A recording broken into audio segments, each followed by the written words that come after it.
Originalmente produzida para a televisão, esta série apresenta evidências que provam a autenticidade da Bíblia Sagrada. Dirigindo-se a ambos os lados da controvérsia, especialistas expressam pontos de vista não apoiados pelos produtores ou por Group Publishing. A seguir, cenas de outros programas de Segredos Milenares da Bíblia, série para colecionadores.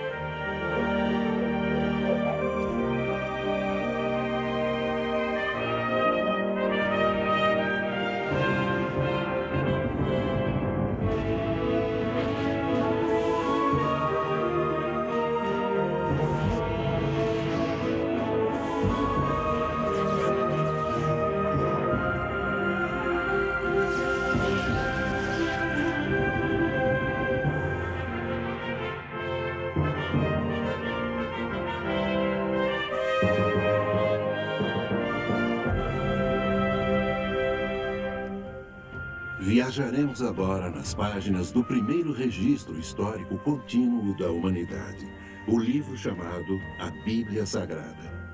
Vamos investigar algumas de suas histórias mais controvertidas e descobrir respostas para perguntas muito difíceis. Será a Bíblia um relato confiável de intervenções milagrosas que salvam as pessoas de um destino iminente e da destruição? Ou será meramente uma coleção de lendas e mitos, como afirmam alguns críticos modernos? Especialistas do mundo todo, tanto céticos quanto defensores da Bíblia, contribuíram para a discussão destas questões bíblicas que poderão chocá-los e surpreendê-los. A Batalha de Davi e Golias, verdade ou mito? Dois exércitos determinados haviam lutado até chegarem a um impasse. E agora o resultado da batalha será decidido por um combate corpo a corpo entre um temido gigante guerreiro e um jovem pastor. A história de Davi e Golias é um mito. Golias, o gigante, nunca existiu. Golias era uma pessoa real que tinha 4 irmãos. E o duelo entre Davi e Golias também é historicamente preciso.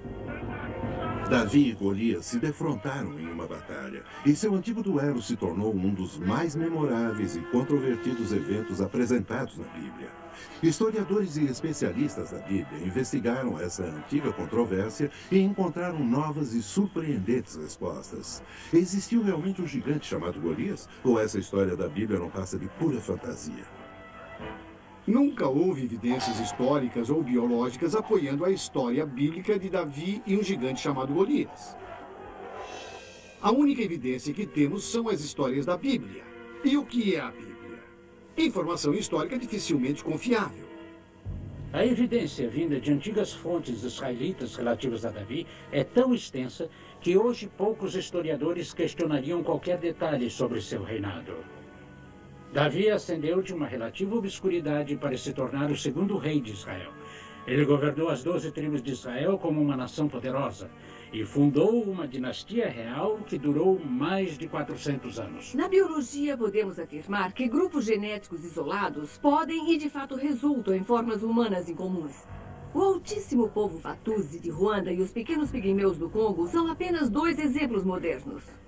Na virada do século XX, os Watusi eram considerados como lendários por muitos acadêmicos daquele tempo, devido a histórias inventadas por exploradores e aventureiros visando apoio financeiro para suas expedições. Admitindo-se que uma restrição única em um dado grupo de genes pudesse causar gigantismo, sabe-se que tais espécimes humanos nunca atingem muito mais de 2 metros e 13 centímetros. Tampouco foram encontrados restos mortais que apoiassem um Golias. Os restos mortais de Gengis Khan e Júlio César, para mencionar apenas 2 dos milhares de personagens históricos, também nunca foram encontrados. Mas esse é um argumento crível de que eles nunca existiram? Essa história de Davi e Golias é uma história forjada ou a Bíblia é um documento histórico preciso de eventos passados importantes? Esses eventos podem ser provados científica e historicamente enquanto fatos. Os críticos e os defensores se opõem fortemente. Para compreender totalmente, é preciso primeiro saber o que disse a Bíblia. Encontramos nossa história no Velho Testamento, no primeiro livro de Samuel, frequentemente chamado pelos israelitas de hoje de o primeiro livro dos reis, pois dá uma cronologia e uma narrativa histórica dos antigos reis de Israel. De acordo com a Bíblia, foi na área de Canaã, entre Soco e Azeca, que o duelo entre Davi e Golias ocorreu há uns 3.000 anos. Antes dos anos do reinado do rei Saul, os filisteus que vieram das ilhas do Egeu se estabeleceram em Canaã após serem afastados do Egito pelo exército do faraó, em 1188 a.C. O exército filisteu, com seus armamentos e disciplina da Idade do Ferro, invadiram as terras tribais dos israelitas em Canaã, mas suas bigas e armaduras pesadas, projetadas para batalhas em terra plana, eram inúteis em alturas rochosas. Os israelitas sob Saul não eram um exército profissional. Eram pastores e lavradores que se tornaram um exército de guerrilha, defendendo sua terra com ultrapassadas armas da Idade do Bronze. Mas sob Abner, fiel general de Saul, eles se tornaram lutadores fantásticos, principalmente ao defenderem seus morros nativos. Durante quase 6 semanas, as duas forças se confrontaram em um impasse que nenhum deles parecia ser capaz de resolver.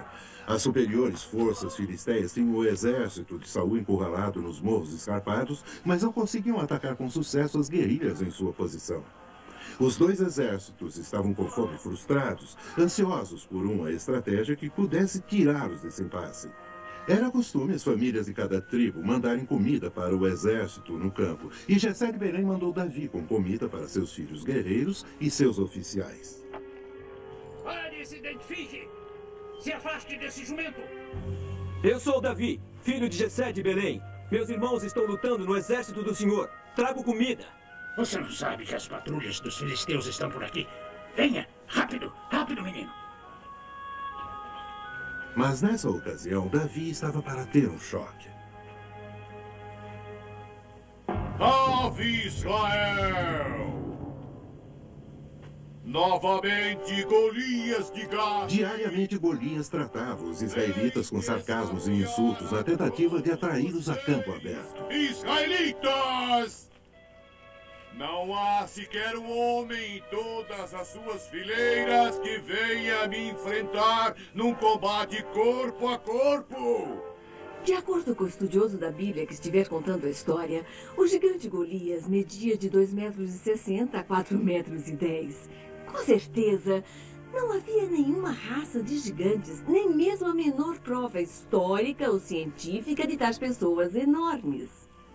Antigos registros israelitas indicam que Golias era da tribo dos Refainitas e tinha um ou mais irmãos. A tribo Refainita tinha peculiaridades genéticas, incluindo gigantes e pessoas com 6 dedos nas mãos e nos pés. Os Refainitas residiam em Gat, uma cidade que servia na época de Golias como base de unidades militares com habilidades especiais de luta. Convertendo o cúbito hebreu em palmo, somos capazes de determinar que Golias media 2,90 metros quando vestia sua armadura e elmo. Ele é um gigante. Não sabia que um homem podia ser assim. Eu cuspo em sua nação! Eu cuspo no seu desprezível rei! E eu cuspo no rosto do verme de seu Deus, Jeová! A parte do gigante na história da Bíblia é o ponto mais fraco. Ela sugere que Golias e seus irmãos eram de uma raça de gigantes, para a qual nunca houve nenhuma prova científica válida. Gigantismo é um fato inquestionável da vida humana. Tem havido muitos exemplos de pessoas enormes nos tempos modernos, mas isso não é prova de que uma raça de gigantes tenha existido. A Bíblia menciona enfaticamente os Anaíns e os Refaíns, 2 tribos de gigantes que foram destruídas pelo exército de Josué em sua campanha através de Canaã. Os remanescentes dessas tribos se refugiaram entre os filisteus. Existem também evidências científicas absolutas de tais tribos, confirmadas pela recuperação arqueológica de esqueletos enormes na Palestina. Mais ainda, esses Anaíns e Refaíns foram memorizados em vários relevos egípcios que os mostram como anormalmente altos e com pele clara. Se gigantes existiram na área de Canaã, o que parece provado acima de qualquer dúvida, por que não um gigante chamado Golias? Saul, o primeiro rei escolhido de Israel, era um homem valente, frustrado pelo longo impasse. Seus escravos covardes não têm valor, nem seu Deus, Jeová! O menino Davi nunca tinha escutado Jeová ser insultado. E ele ficou severamente abalado com o horror. O monstro insultou o Deus vivo. Quem mandaremos para destruir o monstro por sua blasfêmia? Qual de vocês irá? Contenha sua língua, menino. Não nos envergonhe. Você é só um menino barulhento que não entende nada. Davi ficava doente com o fato do gigante blasfemar sem ser desafiado. Tanto que se apressou em conseguir uma audiência com o rei. Na tenda do rei, Abner tentava convencer Saul de seu plano. Isso tudo é muito complicado, Abner. Para mim não faz o menor sentido. Os filisteus sempre batalham da mesma forma. Com suas falanges de armadura e seus cavalos de combate e terríveis bigas. Prive-os disso, e os venceremos em combate mão a mão. E como faria isso, senhor general? Seus cavalos e bigas estão aqui nos fundos de seu acampamento, num lugar fortemente defendido. Movimente os arqueiros benjaminitas aqui para os seus flancos. Use flechas com fogo para incendiar seu acampamento. Crie pandemônio. Movimente os lanceiros danitas para abrir uma brecha em sua dianteira aqui e aqui. Ataque no meio deles. E cegar os guardas filisteus que estão em volta enquanto estiver se infiltrando nessas posições. Se tivesse algo para divergir, para atrair totalmente suas atenções até avançarmos, os homens...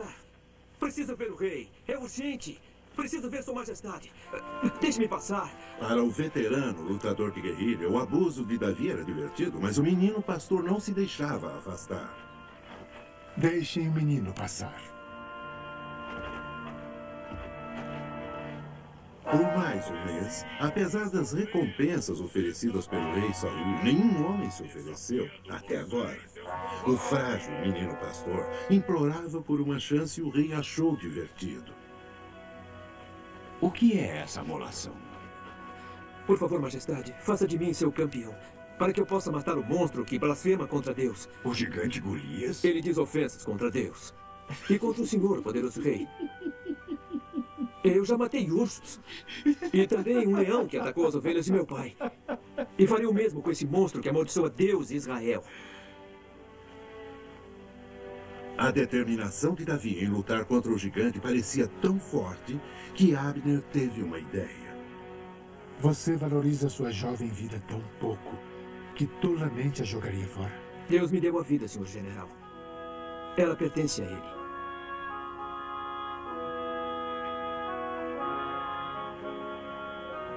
O que vejo em seus olhos, general? Eu acho que o senhor nos mandou nossa distração, majestade.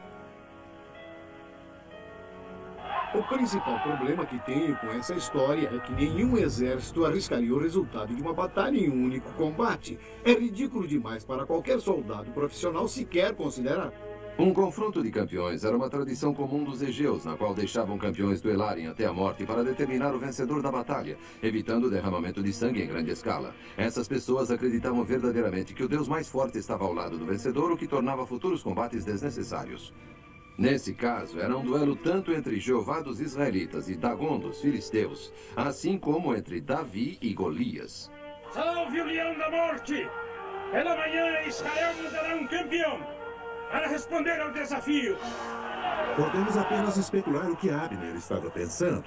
Talvez ele tenha pensado que mandar um menino pequeno e frágil para se encontrar com o gigante Golias iria desviar a atenção de todo o acampamento filisteu, mas ele teria que orientar Davi minuciosamente para fazer a luta durar. Farei exatamente como disse, senhor general.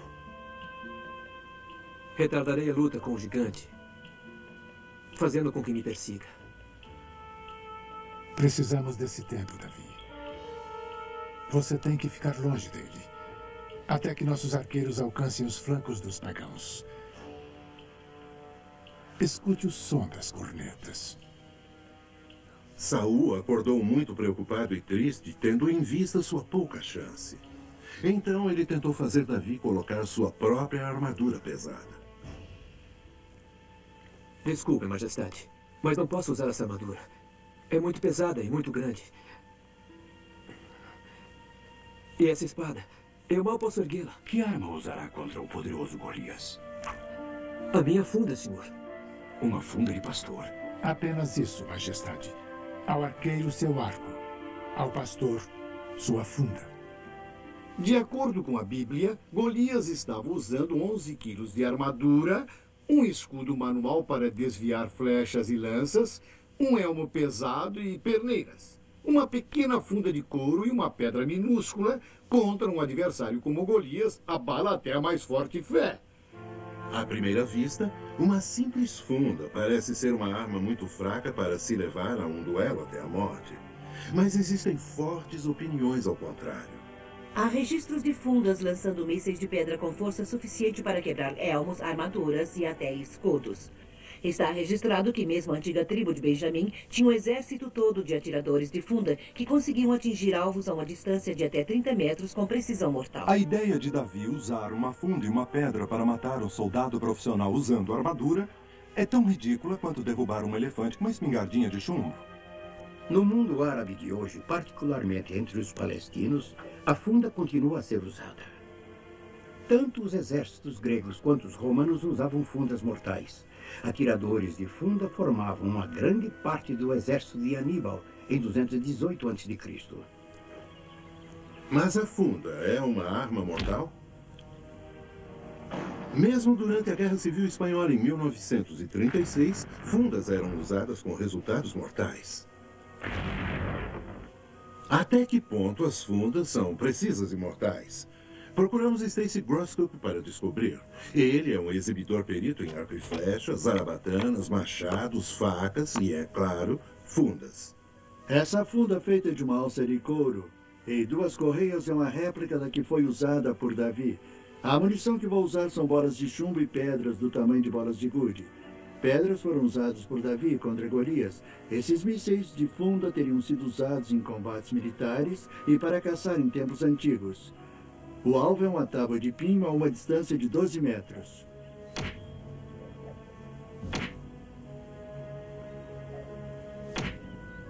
Como podem ver, a antiga funda era muito eficiente. Nas mãos de um expert como Davi, essa funda era certamente arma muito mortal. Após as longas semanas de frustração, o acampamento dos filisteus estava cheio de euforia devido ao prometido espetáculo de morte. Era uma conclusão prévia que Golias estraçalharia qualquer homem que os israelitas enviassem. Então, sua grande montanha de carne encontrou uma diversão para esta manhã? Quando estraçalhar aquele hebreu, traga a sua cabeça para mim e para minha tenda. E eu prometo que andarás comigo à frente de minha tribo quando voltarmos a casa.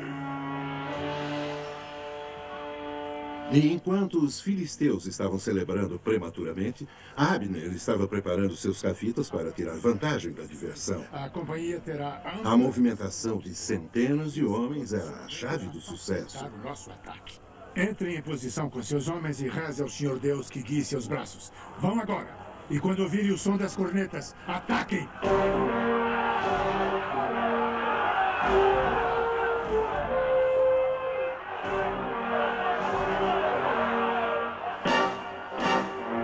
Seus animais hebreus!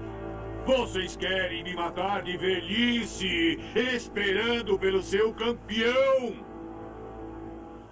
Aonde está esse homem poderoso de suas fileiras sujas e doentes? Abner havia entendido bem seu inimigo. Em minutos, todo o acampamento filisteu estava se reunindo para assistir à matança. E os capitães de Abner começaram a empunhar suas armas para o ataque.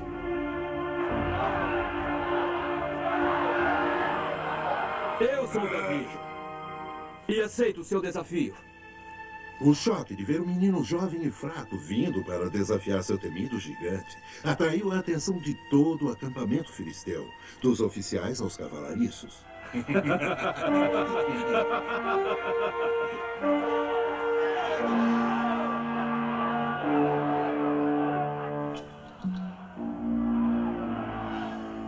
Quero beber o sangue de vocês. O que é isso? Ousam zombar de mim! Seus hebreus insetos de estrume, vocês me mandam uma criança para guerrear com o maior lutador do mundo! Davi, um adolescente que preferiu não usar armadura, pode facilmente ter manobrado o gigante de armadura por 3 razões médicas. Uma, Aqueles que sofrem de gigantismo tendem a ser desajeitados, em vez de rápidos em seus movimentos. 2. Gigantes tendem a ser mais fracos em sua força muscular do que os mais jovens e menores em tamanho. E 3. É típico dos gigantes sofrerem de hemianopsia temporal bilateral, que é uma perda de visão periférica. Significa que Davi pode facilmente ter corrido de um lado para o outro, ficando fora do campo de visão de Golias, enquanto preparava seu lance ou provocava o gigante. Um gigante filisteu foi repentinamente tomado de uma fúria avassaladora.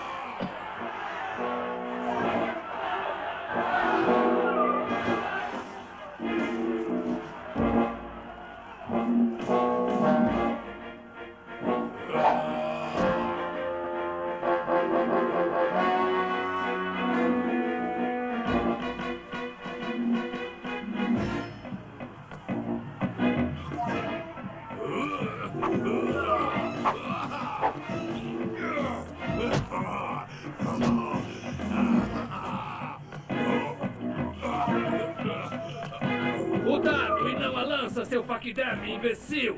O menino é uma gazela saltitante e não um leão.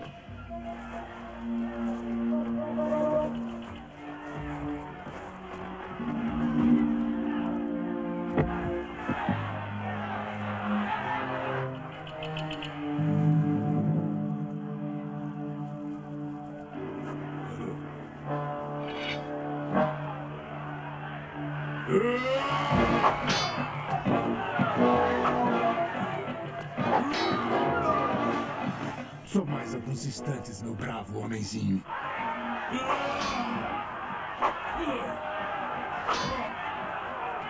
Está se cansando? Sua montanha de carne pagã.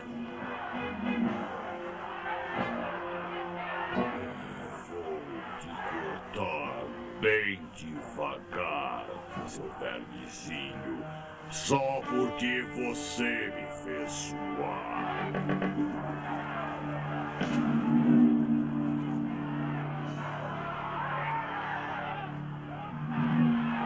Finalmente, os capitães conduziram seus homens para as posições de ataque.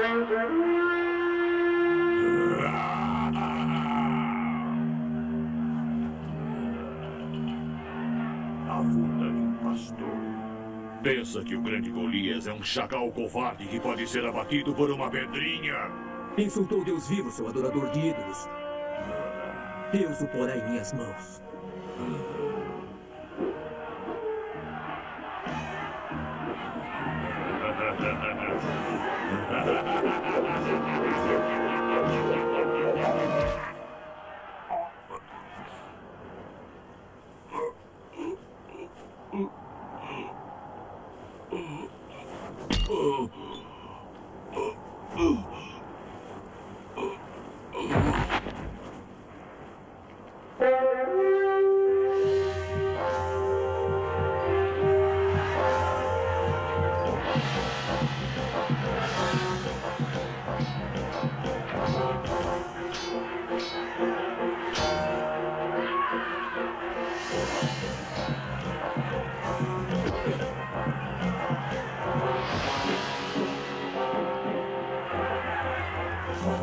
O ataque israelita foi tão rápido e terrível que o poço filisteu foi destruído em poucos e terríveis minutos. Em qualquer tribunal, a história de Davi e Golias, como descrita na Bíblia, seria justificada pelas evidências. Especialistas provaram a existência de gigantes, tanto nos tempos antigos quanto modernos. Viam ser demonstrado que a funda é uma arma mortal. Há um interessante aspecto colateral a essa história. Esse elmo é uma réplica do tipo Egeu, provavelmente usado pelo exército filisteu naquela época. Nota-se que não tem visor. Era de importância vital para um soldado manter sua cabeça inclinada para frente durante a batalha para obter máxima proteção. Mas se o usuário jogasse a cabeça para trás, como Golias pode ter feito ao rir, essa parte importante de sua testa ficaria exposta. Talvez seja por isso que os visores foram acrescentados aos elmos de batalha logo após a queda de Golias.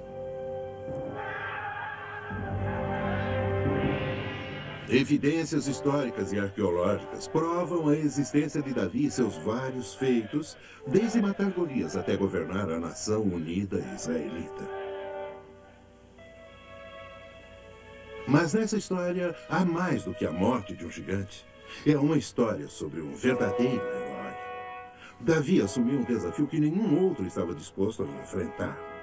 Sua confiança era baseada na crença segura de que Deus lhe daria a vitória. E ele era fiel a Deus ao dar-lhe o crédito por tal vitória. Quando escolhemos nossos heróis como modelos, estamos selecionando heróis verdadeiros e com substância? Algo a pensar.